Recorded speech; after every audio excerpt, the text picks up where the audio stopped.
माताजी का जन्म आज से करीब 85 साल वर्ष पूर्व फागुन शुक्ला नवमी के दिन संवत 1985 मेंसर यानी कि मेरे पैतृक ग्राम राजस्थान में हुआ था।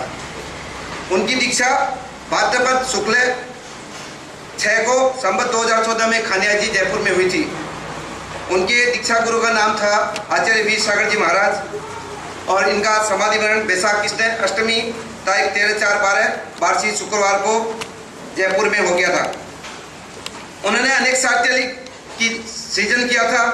उसमें परम आध्यात्म तरंगिनी सागर धर्मामृत, जिसका हिंदी अनुवाद उन्होंने किया था, नारी का चातुर्य, भगवान महावीर और उनके संदेश, नय विवक्षा, पार्श्वनाथ पंच कल्याणक, प्रमाण गुली, मेरा चिंतवन, 10 धर्म विवेचन, प्रतिक्रमण, पंजिका, लघुबोध कक्षा, आचार सार, तत्वार, राजवार्तिक, हिंदी टीका और इसके अलावा भी उन्होंने बहुत से ग्रंथों की रचना की।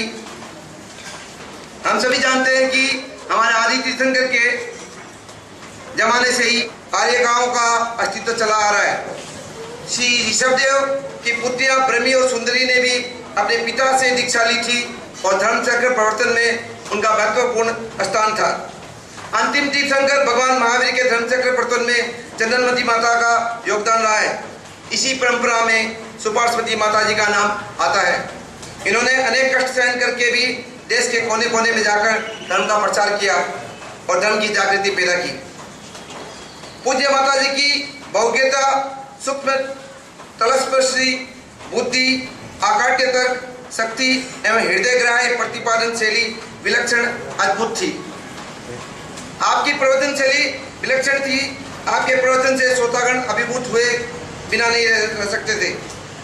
विशाल जन समुदाय के समक्ष जिस निर्भीकता से आप आगम का कर्मबंध धारा प्रवाह प्रतिपादन करती थी, तो ऐसा लगता था जैसे साक्षात सरस्वती के मुख से अमृत झर रहा हो। आपको यदि ज्ञान सूर्य की प्रभा कहा जाए तो अतियुक्ति नहीं होगी।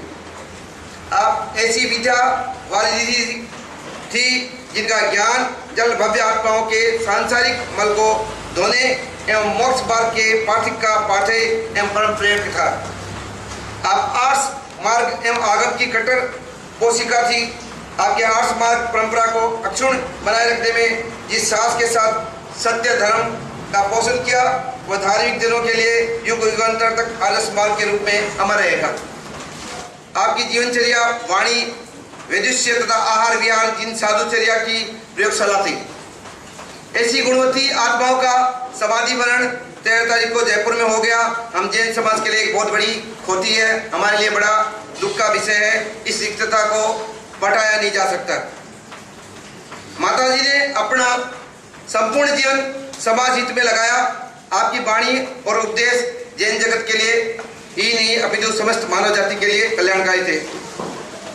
आज से करीब 20 साल पहले हम लोगों ने बरपावड़ में माताजी का 65वां जन्म जयंती बनाई थी।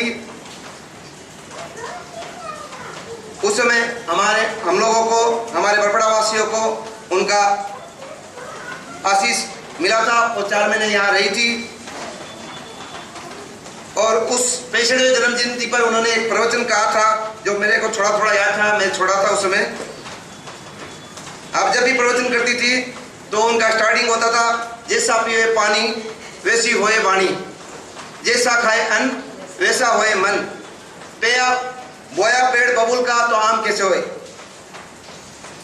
धर्म की व्याख्या करते हुए माताजी ने अपने प्रवचन में कहा था कि जो प्राणी को दुख से निकालता हो और उत्तम सुख में पहुंचाता हो वही धर्म है। वस्तु का स्वभाव को भी धर्म करते हैं और चारित्र को भी धर्म करते हैं। द्रव्य, क्षेत्र, काल, भाव का निमित्त पाकर हमारे प्राणियों में निर्मलता अथवा अशुद्धता आती है।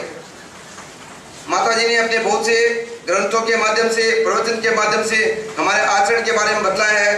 वर्तमान में हमारा आचरण नष्ट हो गया है, हमारा खान पान दूषित हो गया है, अहिंसा का मार्ग से हम भटक रहे हैं। धन कमाने के लिए हिंसा करने में भी हम नहीं हिचकते हैं। विनय, प्रेम, गुरुजनों के प्रति श्रद्धा को हम बिल्कुल भूल गए हैं। आज इस विनयांजलि सभा में मैं आह्वान करता हूँ आप सभी का, सच्चे जैनी बने तथा माताजी के बताए हुए रास्ते पर चलने का प्रयास करें। यही हमारे माताजी के प्रति सच्ची श्रद्धांजलि होगी, विनयांजलि होगी।